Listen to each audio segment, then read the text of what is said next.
જય Shri Krishna, Har Har Mahadev, good morning બધાને.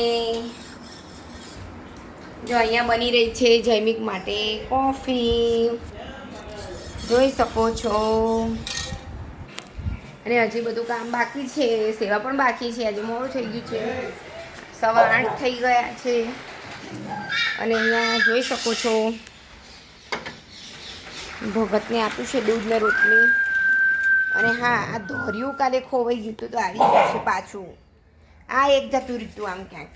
કેમ ક્યાં જતું રીતું હે? અને આજે એકની તબિયત बिगड़ गई है ऐसा लगता है. બોલો જયમિક ભાઈ.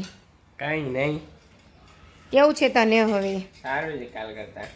અને આ તન્મય. હેલો તન્મય, જય શ્રી કૃષ્ણ. જય શ્રી કૃષ્ણ. ઓકે.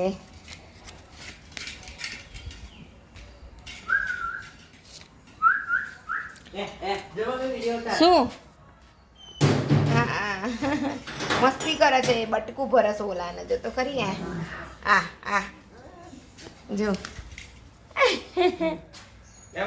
જો પાછું એ બટકું ભરીને કેવું કરે છે. હા એ લોકોની રમત. ચલો આપણે મોડું થઈ ગયું છે અને વધારે મોડું થશે. ઓકે, હજી છોકરાઓ માટે બાકી છે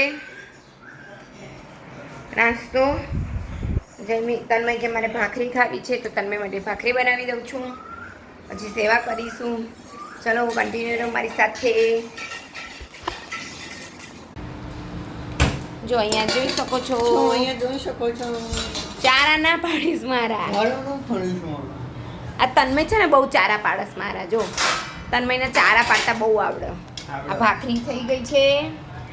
આ છેલ્લી ભાખરી. હા, છેલ્લી ભાખરી થઈ રહી છે. આ રોટલી આવી રીતે વઘારવાની છે, એટલે આવું કરીને રાખ્યું છે. જોઈ શકો છો રોટલી એકદમ બારીક ભૂકો કરી દીધો છે.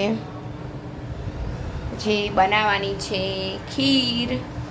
આજે થોડીક મેં તો ખીર બનાવી દઈએ, એટલે આ ભાત કરવા મૂકી દીધા છે. જોઈ શકો છો. અને અહીંયા મગ કાલે શાક બનાવ્યું હતું તો વધારે હતા, તો મગ જો ફણગાવી દીધા છે. હવે મગને પણ આપણે મસાલાવાળા કરી દઈશું. જોઈ શકો છો.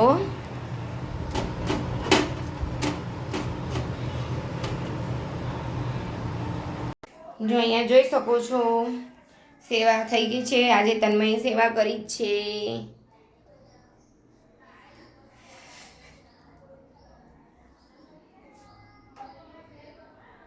અહીંયા જૈમિક બેસી છે. જૈમિક દવા ગળી કે નહીં? હે ગાડું છું હોય. પંખો ચાલુ કરતો હોય તો કેટલું. ઓકે. જો આજનો સુવિચાર છે, મને એવી સવાર આપો પ્રભુ કે તમારી પાસેથી કંઈક માગવાની જગ્યાએ તમે મને જે આપ્યું છે તેને માણતા શીખવું. રાઈટ. ભગવાને જે આપ્યું છે એમાં જ ખુશ રહેતા શીખો. ફરિયાદ ન કરશો. બસ જો આવું જ છે. દરેકના જીવનમાં કંઈક ને કંઈક તો ચાલતું જ હોય છે. કેમ જયમેક? પણ એમાં આપણે ફરિયાદ કરતા રહીશું તો વધારે ને વધારે દુઃખ આપણને જ થશે. બસ હર પળને માણતા શીખો બધા. ઓકે, ચાલો 9 વાગી ગયા છે ને હજી મારે નાસ્તો કરવાનો બાકી છે, એટલે હું નાસ્તો પહેલાં કરી લઉં. કપડાં પણ આજે ઘણા બધા છે, એ પણ કરવાના બાકી છે. જો અહીંયા જોઈ શકો છો આલુ પરોઠા બની રહ્યા છે, જે કાલે અમે સાંજે બનાવ્યા હતા. તો એનું પૂરણ આટલું વધ્યું હતું, તો તન્મય કે મમ્મી મને આજે ટિફિનમાં શાક રોટલી નથી લઈ જવા, આજે મારે આલુ પરોઠા લઈ જવા છે. એની માટે આલુ પરોઠા બનાવી રહી છું. અહીંયા આપણી ખીર તૈયાર થઈ ગઈ છે. અત્યારના વાગી ગયા છે 11:15 થયા છે. અને કપડાં વાસણ થઈ ગયું છે મારે. વધારાના વાસણ બધા ઘસી કાઢ્યા. અને રસોઈમાં હવે બનાવવાનું છે બટેકાનું શાક, કેમ કે આજે મેં બનાવી છે ખીર, એટલે ખીરની સાથે બટેકાનું શાક જ સારું લાગે. તન્મય જતો રહ્યો છે સ્કૂલે, એની માટે બનાવ્યા. તમે જોયું કે આલુ પરોઠા બનાવી દીધા અને જયમિત સૂઈ ગયો છે અત્યારે. એને પેલી શરદી થઈ છે એટલે ગોળી ગળીને એટલે સૂઈ ગયો છે. હવે હું બટેકા સમારી અને શાક વઘારી દઈશ. પછી કચરા પોતું કરવાનું બાકી છે. શાક વઘારીને પછી એ કરી દઉં. કન્ટિન્યુ રહેતા રહો મારી સાથે. જો કચરો ભરાઈ ગયો છે સરસ મજાનો અને શાક હજી થઈ રહ્યું છે, થોડું ઘણું જળવાનું બાકી છે. અને હવે હું કરવા રહી છું પોતું. તો આજે ઊભા પોતાનો વારો નથી, આવી રીતે ડોલમાં લઈને હું બધું ક્લીન કરીશ.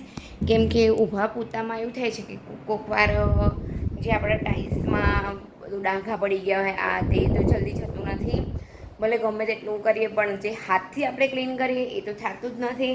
તો આજે ઊભા પોતું નથી કરવાનું, પણ આવી રીતે હાથથી પોતું કરીશ. તો ચાલો ત્યારે હું પોતું કરી દઉં. અત્યારના વાગી ગયા છે 2 અને અમે જમી કરીને નવરા થઈ ગયા છીએ. અને વાતાવરણ તો જો હજી બહાર પણ એટલો ધમધકતો તાપ આવી રહ્યો છે, વરસાદની જરૂર છે, વરસાદ આવતો નથી. અને ગૌરી વ્રતમાં આજે બીજો દિવસ છે અને કાલથી જય પાર્વતી વ્રત ચાલુ થઈ જશે. તો છોકરીઓને તો મજા આવી જશે. અને બસ વિડીયોનો અહીંયા જ એન્ડ કરીએ છીએ આજે. તો મારો વિડીયો ગમે હોય લાઈક કરો, શેર કરો, સબસ્ક્રાઈબ કરો.